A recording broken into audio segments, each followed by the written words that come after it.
ঢাকা বিশ্ববিদ্যালয় ক্যাম্পাসে BNP chairman ও প্রধানমন্ত্রী তারেক রহমানের সফরকে ঘিরে তৈরি হওয়া উত্তেজনার মাঝেই হঠাৎ ভাইরাল হয়ে পড়ে একটি ভিডিও।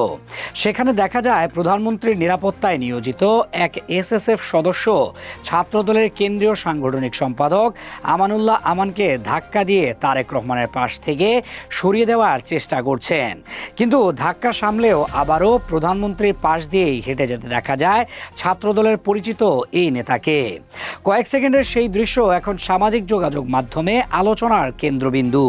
কেউ এটিকে নিরাপত্তাজনিত স্বাভাবিক ঘটনা বলছেন, আবার কেউ দেখছেন রাজনৈতিক আবেগ ও আনুগত্যের প্রতীক হিসেবে।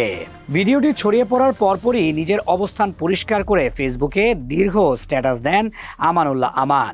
সেখানে তিনি লিখেছেন, যার নির্দেশে দীর্ঘ ফ্যাসিবাদ বিরোধী আন্দোলনে এই প্রজন্মের ছাত্রদল আপোষহীনভাবে রাজপথে ছিল, যার মায়ায় পড়ে জাতীয়তাবাদী শক্তির অসংখ্য কর্মী জীবনের অনেক কিছু বিসর্জন দিয়েছে, তার প্রশ্নে কখনো আপোষ করা সম্ভব না।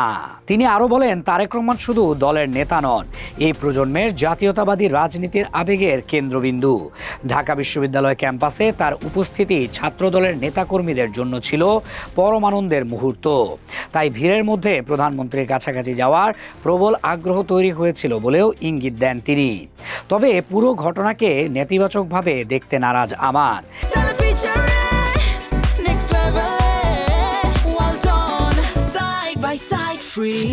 নিজের বক্তব্যে তিনি পরিষ্কার করে বলেন, প্রধানমন্ত্রীর নিরাপত্তা নিশ্চিত করাই এসএসএফ সদস্যের দায়িত্ব এবং উপচে পড়া ভিড়ের মধ্যে দায়িত্ব পালন করতে গিয়ে এমন পরিস্থিতি তৈরি হতেই পারে।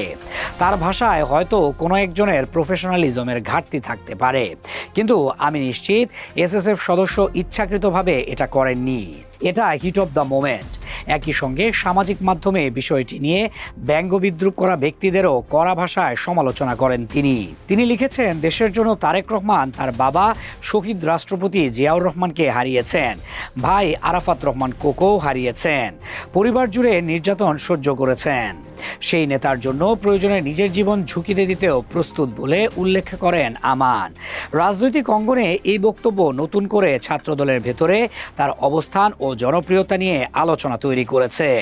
বিশেষ করে তরুণ কর্মীদের মধ্যে ভিডিওটি ব্যাপকভাবে ছড়িয়ে পড়েছে এবং অনেকেই এটিকে নেতার প্রতি নিঃশর্ত আনুগত্যের প্রকাশ হিসেবে দেখছেন।